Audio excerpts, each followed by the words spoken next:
And at the end, I saw the end of the column on the Army of God. Then I was taken to the middle of it, and a small voice told me, try and go through the shield, and try and wedge yourself between the shields. Now, these are angels, right? Warrior angels. As I'm approaching the shield, I get smaller and smaller and smaller and smaller and smaller. When I'm touching the shield, I'm like a little mosquito. And I'm going, how did this happen? And I try and wedge myself between the shields, and I couldn't do that. They showed me this. What do you say?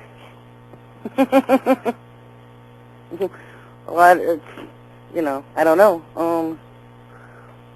What feeling did you have at the time? This is what I tell people all the time. If the Lord shows you something, if He gives you a dream or a vision or something, you don't know the meaning of it, ask Him right then and there. Oh, okay. What it is He's trying to tell you. Ask Him right then and there. If you wake up from a dream you can't explain, ask Him what it meant. You get a vision, ask Him. Because He will tell you exactly. I don't think He leaves all of this stuff up for personal interpretation. Right. He'll tell you Himself.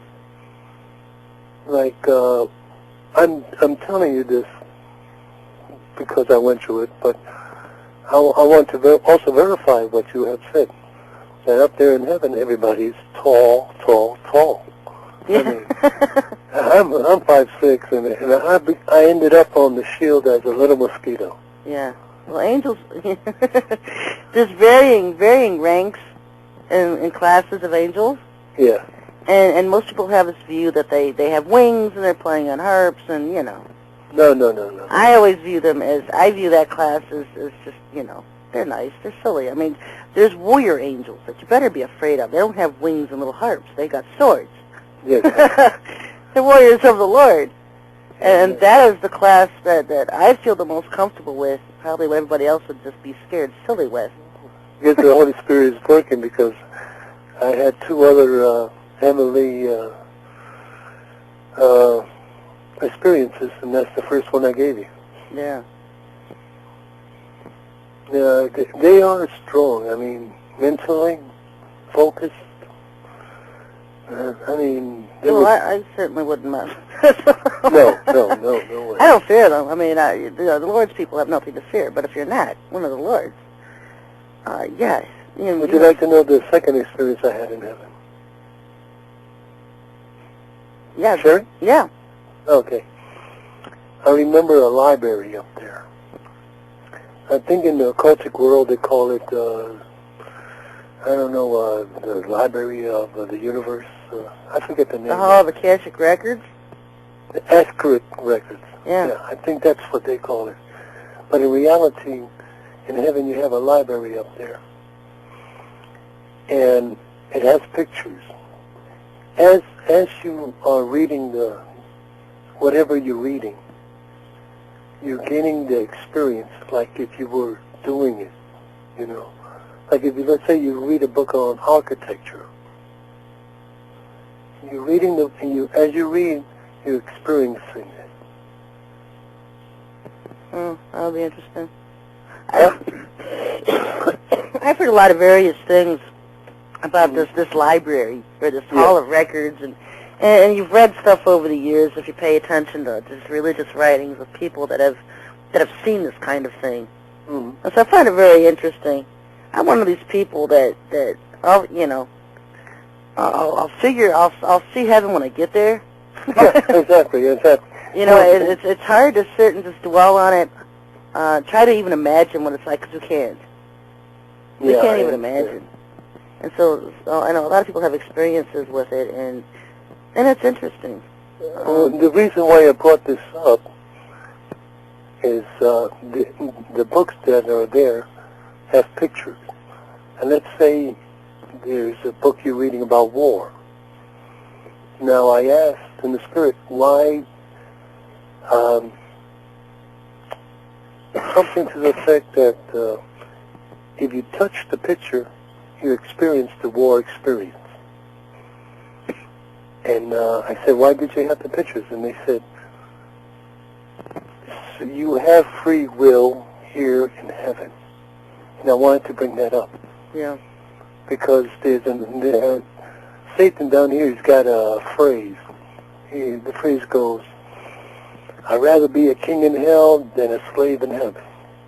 Yeah, the general attitude. I'd rather reign in hell than serve in heaven. Yeah, exactly. Yeah. And I want to say that in heaven, you have free will. Yeah. That's what I'm trying to get at. And people don't understand that. That's why I say angels can fall to this day.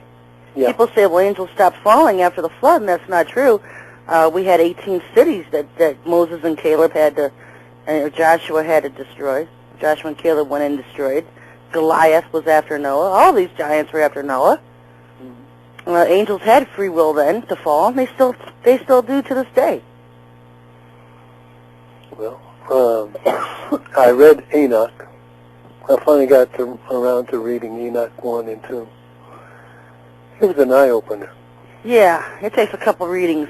Yeah. I suggest to anybody and everybody that are at our level, because I have to say it that way. Yeah. You can learn a lot from Enoch, just within just about our own universe. Just the way things are set up, how they operate, how they run. Mm-hmm. There's just so much in Enoch, and you know, people don't take the time to read Enoch. They'll read the same books over and over again, the KJV, like I used to. Mm-hmm.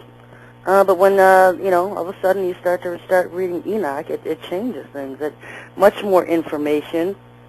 The book of Genesis was never meant to be a detailed account of early civilization. So if you read Enoch along with Genesis, you get a whole different, more information, a different aspect of it. It just goes into a lot more detail than Moses did. I mean, he never meant, because he wrote the Torah, the first 5 books, never meant for it to be a detailed account. Right. And obviously it can't be or wasn't be. I mean, it wouldn't be more than 5 chapters from in the beginning. A lot more than just 5 chapters talking about earlier time. Yeah. But, yeah, I encourage everybody to read the Book of Enoch. I have it on my website at SherryShriner.com. And I even go over there a lot to my own sites and read through my stuff. And that's why I like having these sites up, because I know where the info is. I can just go to my own sites and read up on stuff. And I read the same stuff over and over and over again throughout the years. And that's why I never take anything off of my website. I just keep it there. And I know where it is when I need to go back and reread it. That's good. That's good. So thanks for calling in. Huh? Well, thank you for calling in. Thank you. Appreciate the the confirmation. Have a great evening. You've been able to give us on this whole realm, and people need to hear this stuff other than just from me. You know, it helps them to hear it from other people.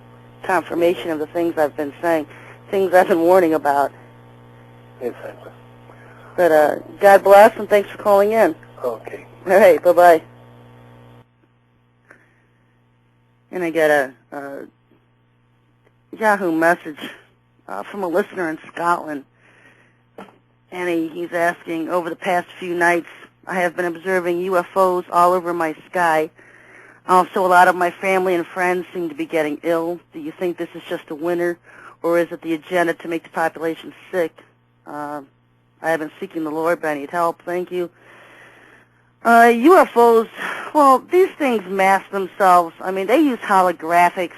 If you've ever seen chemtrail planes themselves laying chemtrails in the sky, if you've ever seen one of their holographics just completely bust up, which is completely amusing, most of the time they look like white little planes.